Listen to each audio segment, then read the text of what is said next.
All right. Well, good afternoon, everyone, and thank you all so much for coming. This is a great day.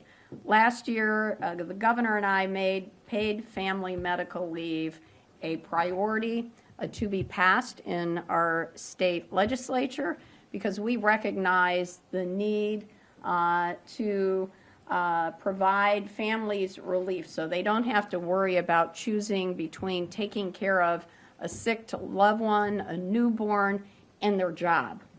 And with our partners in the General Assembly, we were so proud to pass the best and most progressive paid family leave law in the nation. And this is really important because in Connecticut, only about 1 out of 5 workers have employer-sponsored family leave, and only about 5% of low-income workers have access to a paid family leave.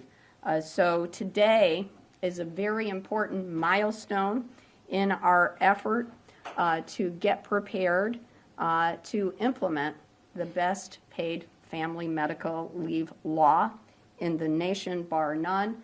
Connecticut is leading the way, and today is an important milestone because we are announcing the person who will lead the paid family medical leave insurance authority and demonstrate to our state and our nation that we have the best law and that it will be implemented very efficiently and very compassionately.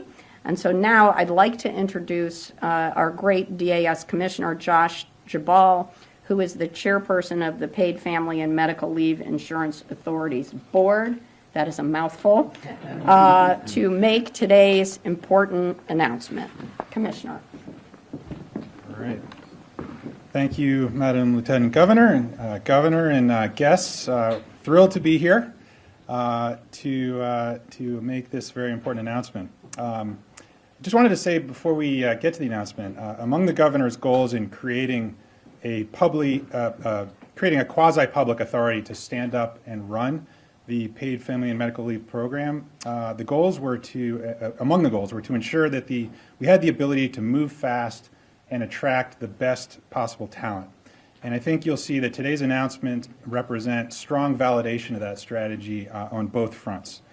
In less than 4 months after our first board meeting in October, we've completed a national search and reached agreement with an executive of exceptional qualification to take on the challenge of building and running the authority.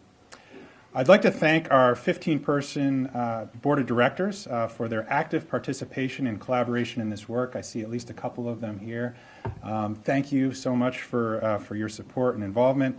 I'd also like to recognize and thank our search consultant, Bo Bradstreet, who's hiding in the back there from Bowen and Bradstreet, who together, collectively, we took the recommendations from over 50 stakeholders for candidates for this role, identified over 170 candidates.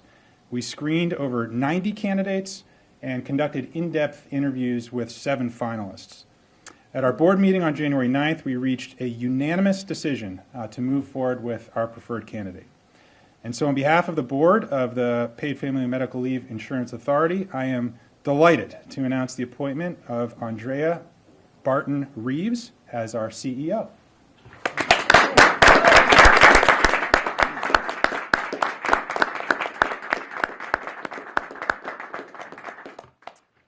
Andrea is a well-known and respected leader in the greater Hartford community. Since 2013, she has been serving as president and CEO of HARC, a large not-for-profit provider of services for people with intellectual and related disabilities.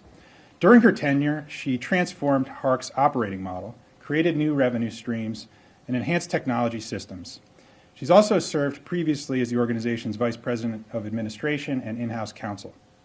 Prior to joining HARC, Andrea's career included serving as a director of program operations at Lawyers for Children America, and, importantly, she spent nearly a decade in the insurance industry working at Chubb, where she gained experience in claims management and technology that will be valuable to the authority's operations.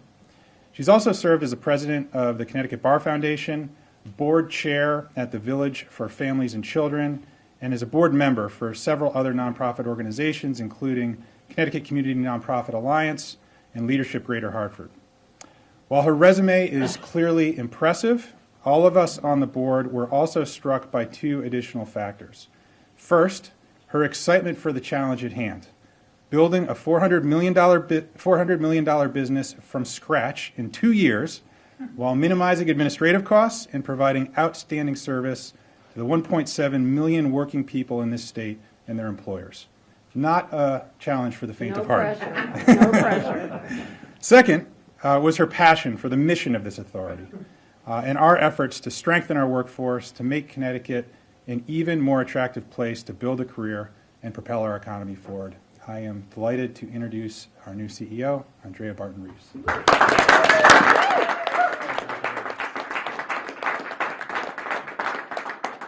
Thank you.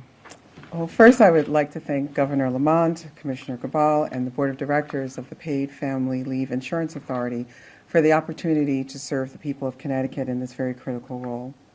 I would also like to thank the entire community at Hark, a place that I called home for the last 10 years, for their support in their transition into my new role and for making this day possible. Paid family medical leave will bring more dignity and security to Connecticut's workforce, family by family, at some of the most joyful and difficult times in their lives. This groundbreaking legislation, a vision of Governor Lamont, now makes it possible for thousands of working families to care for those they love without sacrificing financial security or their employment. I look forward to working with legislators, community leaders, the business community, small businesses, large employers, and all of the partners to make Connecticut's paid family medical leave program a national model for success. Thank you. Thank you. Congratulations.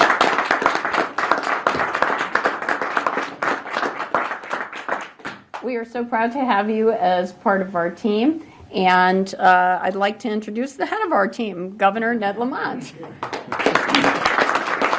All right, Andrea, you've got to be really good because nothing is unanimous around this building except for you. And the reasons are obvious. We wanted a CEO that was going to help us launch this incredibly important benefit, get it off on the right foot, somebody with the entrepreneurial zip to do it and the heart. And that's what Andrea does. I mean, as Josh mentioned, she has the skills. She comes out of the insurance world. She knows how to lead. But just as importantly, she has the heart. What she's done at Hark, what she does for folks with intellectual disabilities. She understands what those services mean to moms and parents and their kids. And that's why I think, Andrea, you're ideally suited for this job. And I must say, I just understood that you read every other state's paid family and medical leave before your interview. Mark, you must have been a heck of a lot of fun the last couple of months. I want to say one thing also seriously, that Connecticut's taken the lead on this, and it wasn't easy when we were pushing to pass this last year. And in that last year, you probably see that now the federal government has got paid family leave up to 12 weeks for all federal employees. You maybe noticed that even the Business Roundtable just pushed even harder and said paid family leave, paid family and medical leave. This should be the law of the land. This should be standard. And this is what Connecticut does. When we take the lead and others follow, what a difference we can make in people's lives. And it's also, Andrea, more timely than ever. I read that for the first time in history, or at least the first time since Rosie the Riveter, there are more women than men working in this country. And let me tell you what that means. That means paid family and medical leave is more important than ever for the workplace of the 21st century. So as Susan said, you want to come to Connecticut. This is a place that respects women, respects your right to work, doesn't make you choose between a sick child and the job you love. So Andrea and Josh and the entire board, you've had several meetings right now, and we've got an ambitious agenda and a real time frame. We've got to get this up and operating in the next couple of years. Everybody's watching us. We've got to show them we can get it right, and get it right for the kids and the families out there for whom this will make such a big difference. Congratulations. Thank you.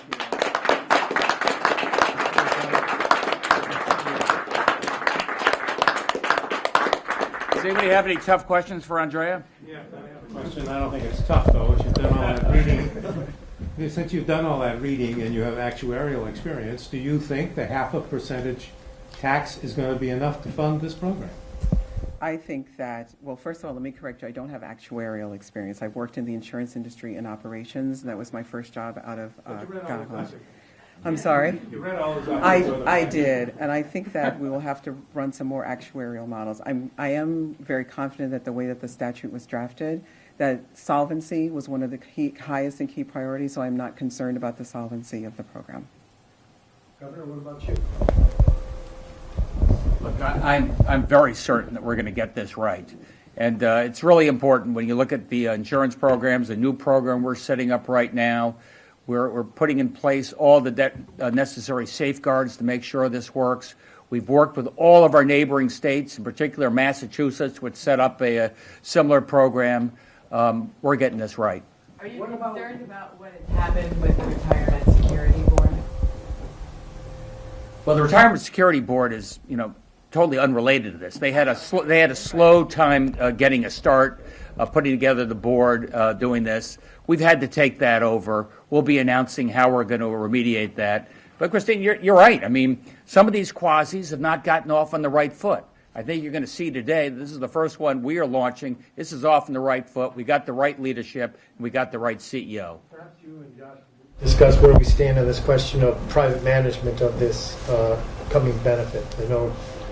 I believe we know where you stand on it. I'm just wondering where things stand today. I can tell you we got our board. One of the things the board is doing over the next few months is putting together an RFP, request for proposals, so that folks from inside government and outside of government can bid on different pieces of the paid family and medical leave plan.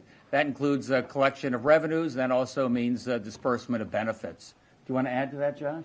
That's well said. I mean, just in terms of specifically where we are, this is a big milestone, right? We wanted to get staff on board to help lead the process of exploring the options of what's the most efficient way to run the program that provides the best possible service and access to our citizens while keeping administrative costs as low as possible, recognizing that, as Mark alluded to, every dollar we spend on administration is a dollar that's not available to provide benefits to the people who pay into the program. So that'll be an area of focus in the coming months. And the law is still that if payroll deduction proves insufficient, then it's not going to be raised. The benefits are going to be low. Correct. So that's why we feel a significant amount of responsibility to ensure we administer this as efficiently as possible. Governor Bicewicz, you said 1 out of 5 have paid family. That statistic? Less than 1 in 5 employees have access to some sort of paid leave from their private In employers. other words, sick days, paid sick days. Is that what you mean?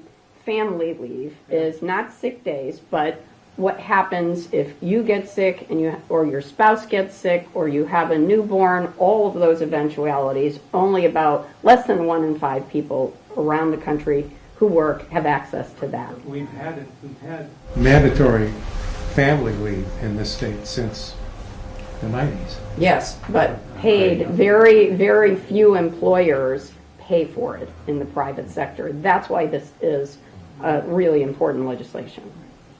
Could you review again what the time frame is in terms of when people would start being able to get this benefit? And then I guess like ballpark, how many people do you think would probably need this service? Sure. So in terms of the time frame in statute now, we are due to begin collecting contributions in January of 2021, so a year from now, essentially. And then to begin paying out benefits a year after that, so in January of 2022. And what would be the pool of recipients? Do you have any idea on the size? Yeah, as alluded to earlier, there's been some modeling done looking at the experience of some other states. So, we'll be watching that very closely. But the way the bill was set up was very deliberate so that we are using that first year of collections to fund the trust fund that will pay the benefits. And then as we get into the second year and we begin paying out benefits, we'll be monitoring that very carefully, of course, to ensure that the cash in and the cash out is in balance as we go forward. Well, Josh, but is there any projection in terms of the number of people who might claim a benefit in the first year they're eligible to? Yeah, there is in the analysis. I don't remember the number off the top of my head, but Keith, we can get that to you. And what is the max of 13? weeks that we have for unpaid? 12, Is it 12 12? and up to 14 in the case of certain pregnancy conditions. And are people are covered? Anybody who doesn't have it from their employer, even unionized employees in the private sector who have covered sick days but not family leave, they would also be covered by this. Not initially, so this is subject to collective bargaining for represented No, workers. I don't mean state employees. I mean in the private sector. I think it's the same, right? Yeah. They are covered. Okay, They are. Thank you. Thank you, everybody. Thanks very Thank much. you.